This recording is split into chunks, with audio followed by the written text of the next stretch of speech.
Hello, fantastic to have you here and welcome to Q&A Thursday once again. Fantastic to be here with you guys. Now, we've got a great session on today. We've got some really interesting stuff to talk about, and it's really relevant for this time of year too, because quite often we find that, people burn out. It gets a bit too much for people. It's the end of the year where it's been really tough. There's been lots of things happening and you're finding yourself really struggling to cope. So what we're going to talk about is the 4 signs that you're burnt out, and then we're going to go through what the causes of those are and what you can do about it. So hopefully this will work for you. All right, so we've got a couple of people on the line, so welcome, welcome, welcome. Can you please tell me if you can see and hear me just by putting a little message in the section in the bottom right hand side? I'm just making sure everything's turned on right. So if you put a little bit of a message on there to say that you can see and hear me, and then that would be fantastic. Is everything? Yes, okay, I think everything's up and running. All right, are we on? Okay. All right. Hey, Tony, how you going? All right, fantastic to see you here. Okay, so we are going to talk about the four signs that you're getting burnt out as a leader, and we're also going to talk about the causes of that, why you're being burnt out, and then what things you can do about it. And I think that's really relevant for this time of year. So let's get cracking. I'm going to share my screen with you. So bear with me for 1 second, and we can start. All right, here we go. Okay, so, wow. How often do we feel like we're getting burnt out? It happens quite often, but especially this time of year. Things are ramping up, peak season's coming in, all sorts of things are happening, and it's just a real struggle to get things going. So it can be a long process sometimes. So you can feel okay for months and months and months, and then all of a sudden it hits you. But what's been happening is over those months, it's gradually been building up, gradually, until you're at a point where you just can't possibly go on with the way it is. So that's kind of where we feel that we are. So the 4 signs that we're going to talk about, the 4 signs that, you're burnt out. We're going to talk about some reasons why that could be happening, and then some tips and tricks to try and get that to turn around for you. All right, so let's have a look. What's the first one out of the 4? Okay, so we've got chronic fatigue. So this is where you basically feel tired all the time. We're not talking about the really bad chronic fatigue, although if you've got that, you need to go and see your medical practitioner straight away. That's where you can't even get out of bed in the morning. But this is where you feel exhausted all the time. You feel tired all the time. Even if you're at home resting, you feel tired. And sometimes you'll put it down to, I just had a tough couple of weeks. But this can be something that your body is telling you, you need to slow down, you need to stop, you need to re-energize, because this is only going to get worse.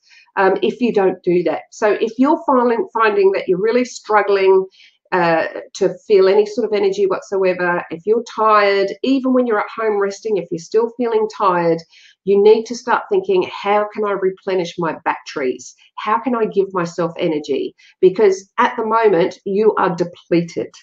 Okay, so have a think about that. Another sign that you might find is you go to bed at night thinking about work. You get up in the morning thinking about work. You think about work all day. You're having dinner with your family. You're thinking about work. If all you can think about is work from the time you get up in the morning to the time you go to bed, and you might be even tossing and turning in bed thinking about work, then you know you're getting burnt out.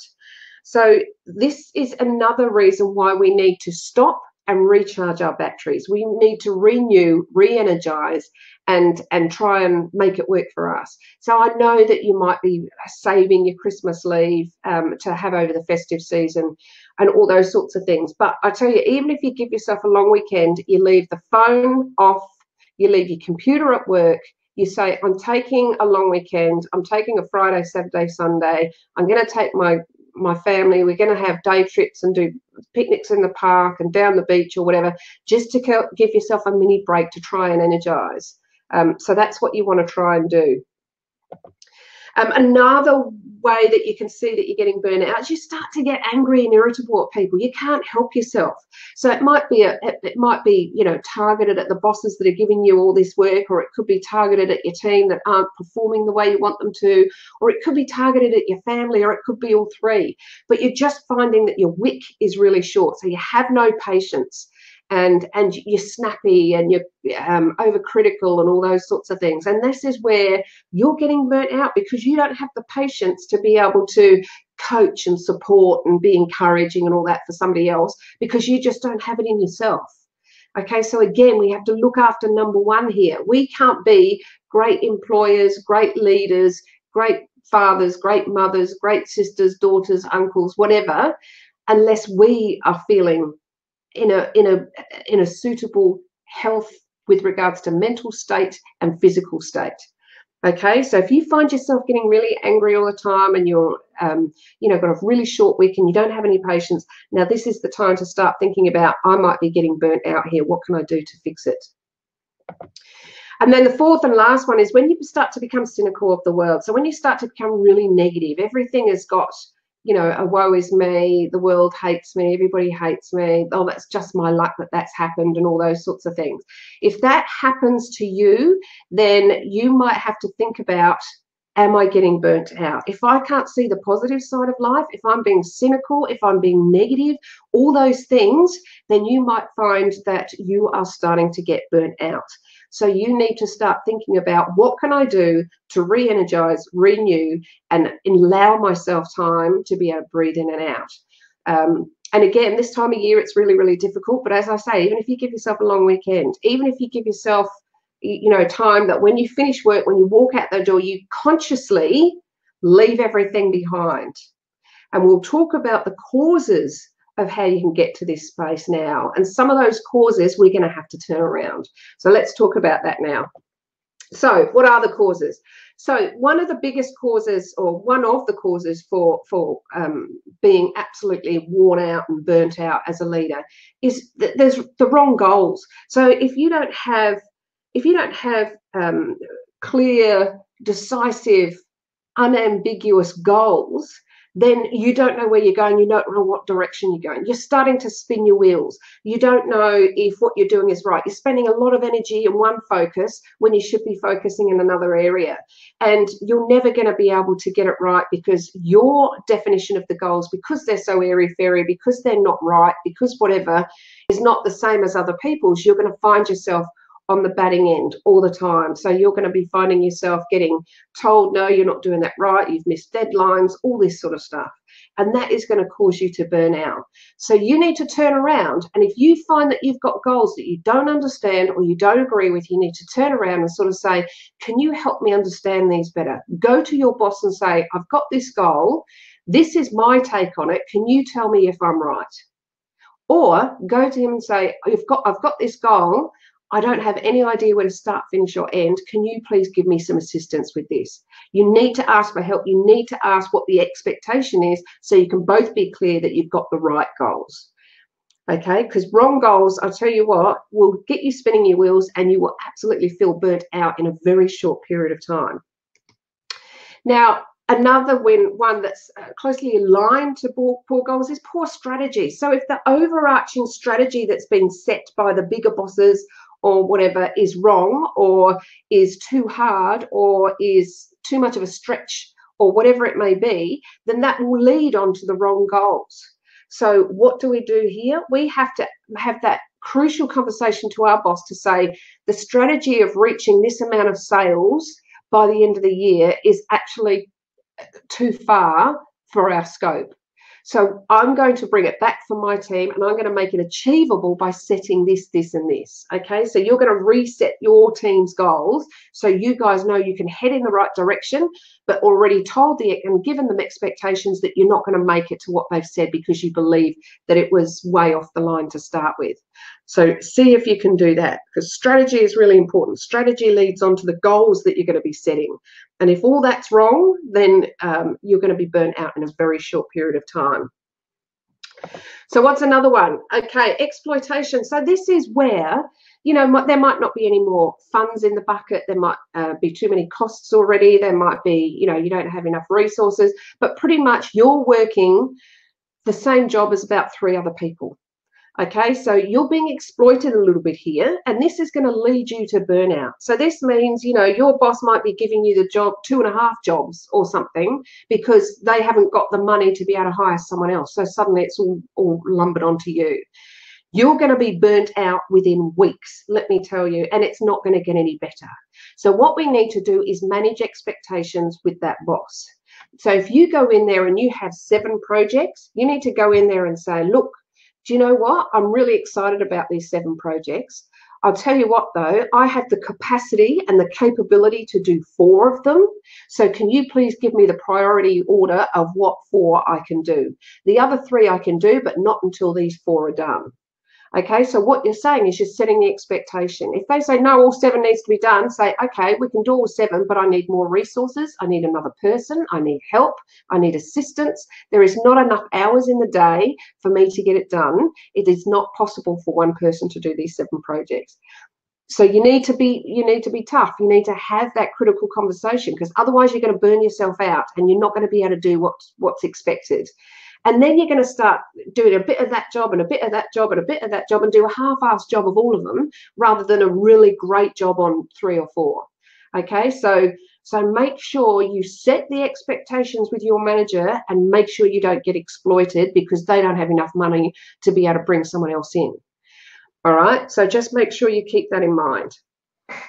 The other one, the wrong management approach. So I've seen this happen. I actually coached someone over a period of time, and then there was about a year before I seen them, and then they asked me to come back. And the difference in that person was amazing. They came from, when I was originally coaching them, they came from a really great, approachable, enthusiastic, leader. When I saw them a year later, they were dependent, they couldn't make decisions, they were indecisive, they couldn't delegate. And then I worked out what it was. It was because his boss was such a power player that this person here couldn't make a decision without going back to that boss. They could not make a decision. So this boss would say, well, why did you do that? You didn't ask me. You didn't tell me. I was supposed to say that. And after a year of getting hammered by micromanaging and a power play and everything, this person here changed their whole behaviors. And all of a sudden was very indecisive. Oh, no, I can't make that decision until I go and see the boss. Oh, I don't know about that. I'll have to see the boss. Well, I don't think we could do that, but I'll ask the boss. Because that's what was, drummed into them over that 12 months. And then that causes burnout for them because that's not their natural leadership style. So if you're using the wrong management approach, and it could be a number of reasons why you're doing that, maybe you're being autocratic when actually you're more laissez-faire, maybe you're being more dependable when in fact you're actually quite independent. So have a think about what you usually work at best. Think about times when you were in a leadership position or you were in a similar position where you felt like you were on fire. And now compare that to now. Are you using a different management or leadership style? And if the reason is yes, then why? Why are you? And let's get to the crux of that and find out some solutions that we can fix. Because you will get burnt out if you don't use your natural style, okay? So just keep that in mind. Another one, work overload. So obviously we've heard about exploitation, but this is work overload where you just don't see an end in sight. You can't see a respite coming through. There's so much happening. You're moving up to peak period. There's stuff going on. Then your teams have got issues. Somebody needs some development over here. Somebody's got some health issues over here. You're short-staffed, all this sort of stuff. Total work overload. If this is going on for a sustained period of time, you will get burnt out. Everybody has busy weeks or busy fortnights. We can get over that because we can see the end game and go, you know what, this is only going to be for a little while, and then I can see that I'm going to have a lull, which will be able to, enable me to catch up. But if you have something that is ongoing and you can't see respite or an end, then that is an issue. So we need to work out, all right, what are we going to do here? You need to ask for support. You need help, and it's okay to ask for help. In fact, you'll get more credibility if you ask for help because you're setting the expectation to say, hey, I know where my capacity and capability is. This is above and beyond it, and it has been for some time, and I don't see an end date. So I'm going to come and ask you for support. And that's how the conversation would go. You'll go into your boss and you'd say, do you know what, boss, for the last 12 weeks, we've done this, this, this. I've had this health issue with one of my people. This person's on a performance review. This person's on a development thing.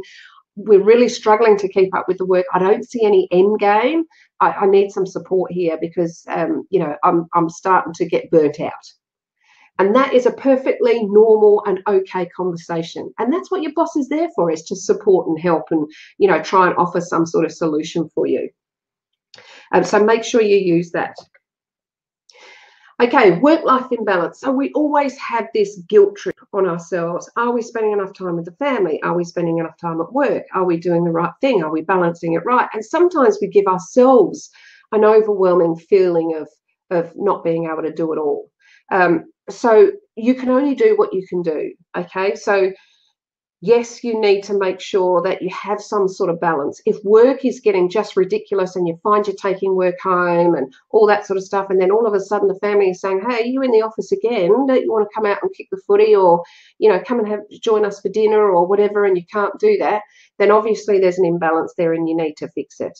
And again, it's about, if it's a short period of time, if it's something that's due next week and you've got to do it, it's about sitting the family down and saying, guys, by Friday next week, all will be sweet. But until then, I've got this, this, and this that needs to be done.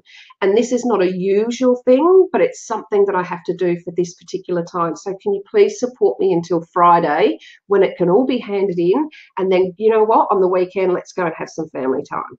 So at least they're in the know and they know that there's an end date to it.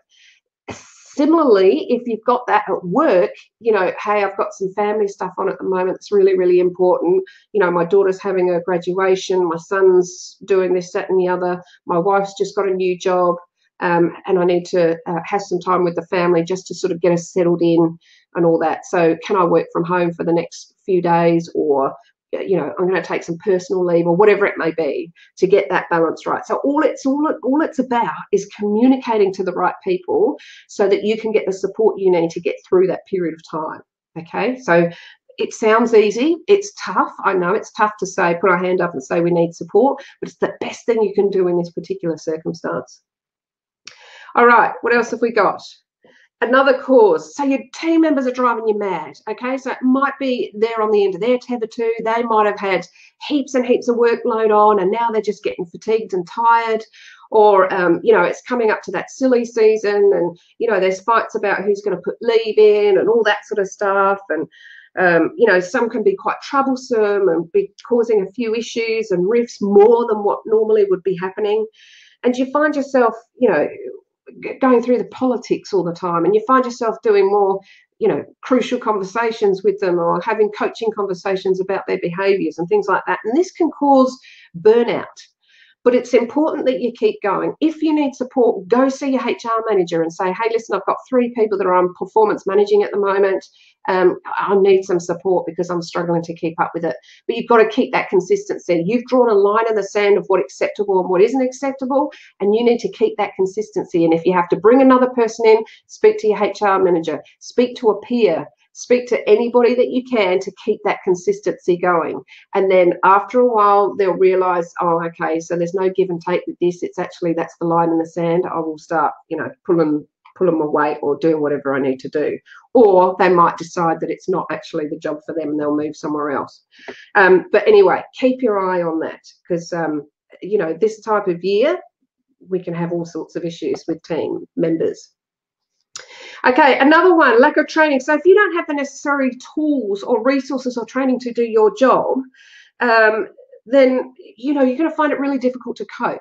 So, for example, if you are in a leadership position and you don't have templates for one-on-ones or a discussion template tool, or you don't have a mentor that you can go and bounce ideas off, or you don't have a peer that you can sort of sit down and have heart-to-heart conversations with, or you don't have a supportive HR team, or, all those sorts of things that you're going to need to be able to lead your team effectively. If you don't have that, then you're going to find yourself getting burnt out really, really, really quick. So we need to find it. So what you need to do, if you've got a lack of resources like mentors or help or support, you need to go and find it. If you don't have it in your department, go and look for it somebody else's department. Maybe there is a supervisor or there's a manager in another department that you trust and you think is really good. You go to them and you say, do you know what? I'm in this leadership position. I'm really looking for a mentor. I'd love for you to be my mentor. I won't take too much of your time, maybe half an hour a week where I can, throw some ideas up that I'm thinking and you can help me out with those. You seek it out. If you don't have a great HR management team or you don't have HR at all, then Google. You can Google loads of stuff where it comes to sort of legal stuff or whatever, or there's even phone lines that you can ring to try and get that support that you need. If you've got lack of training, if you don't feel like you've got the right training to do this particular role, then you need to go to your boss and have that conversation about. But go with them with 3 different trainings that you want to do. So go, hey, boss, I'm really interested in loving this role. I really feel like I can be the best that I can be if I had the right training. I've looked it up. Here's 3 courses that are offering the same stuff. This is this price and on this date. This is this price and is, work from home stuff. And this is this one. I'd love to do one of these. Which one would you consider? So this is what you would do. You would make sure that it's all set up for you. And you would push your own sense of being able to cope because you have the right tools and mentorship and support and resources and everything that you need. If you don't have that, you will go and get burnt out. So be careful of that. Okay, so that's about it. So I'm hoping that those little tips and hints helped you. Obviously, we're at a time. We're at a time where it is really, really busy. It's the end of the year. You've got heaps and heaps of stuff on. It's getting peak period for a lot of workplaces, especially in the food or alcohol industry or anything else. So it's this is not uncommon. Even if you're not going up to peak, it's at the end of the year. We're all fatigued. We're all tired. So this is not uncommon to feel burnt out. So if you find yourself getting really, really tired, if you find yourself getting irritable, if you find yourself, feeling really negative and not seeing the positives in life, all those sorts of things, then those are signs that you're getting burnt out. So then you have to go back. What is the cause of this? It could be one or a few of those. What are you going to do to fix it? How are you going to get the support that you need? All right, so I hope that helps. Let me know if you need anything else. Remember, you can contact me on ask@teamleadertoolkit.com if you want any topics answered. I'm more than happy to do a webinar for you. But until then, we'll speak to you soon. Have a fantastic day. Bye.